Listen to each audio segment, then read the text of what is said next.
Maraming salamat po sa inyo lahat. Mga kababayan, kaibigan, kamag-anakan, na nagpadala ng inyong pagbatit, pakikiramay sa sinapit ng aking minamahal na apo.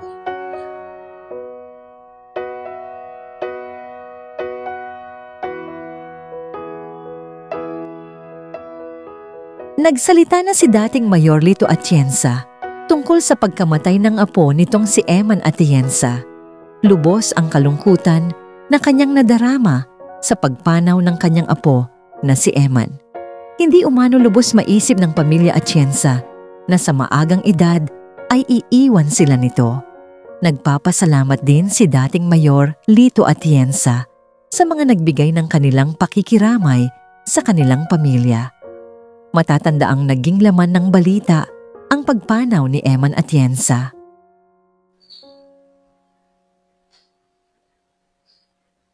Maraming salamat po sa inyo lahat.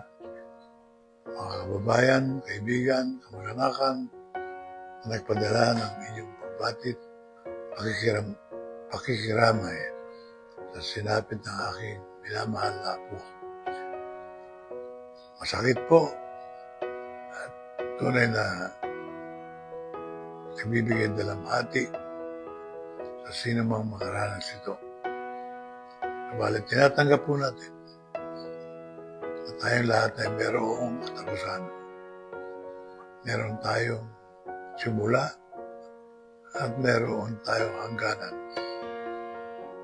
Pagdasal na lang natin na yung pagitan noon ay gamitin natin para sa mabuti at para sa tama.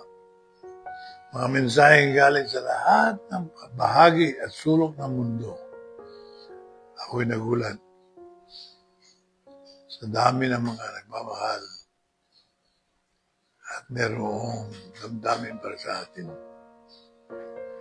Maraming salamat po galing sa Amerika, Canada, Japan, Australia, Hong Kong, Singapore, and all over the provinces, to all the bishops, the monsignori, and the priests who sent their prayers and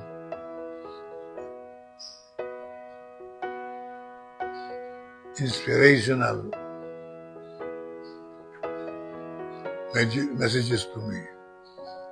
Somewhat made the whole load easier to carry in my shoulders. But to all of you, I am very grateful. Maraming salamat po. Mahalin nyo inyong mga anak, ang inyong apo, ang inyong asawa, mga kaibigan. Sa susunod na linggo na po tayo magsimula uli ng mga pagpuna sa ating lipunan, sa ating bansa, at sa mga nangyayari sa ating kapaligiran na pinaghihirap pa ang mahirap na buhay.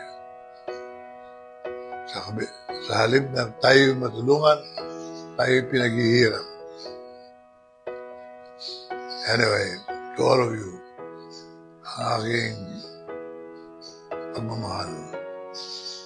Mahal ko po kayong lahat.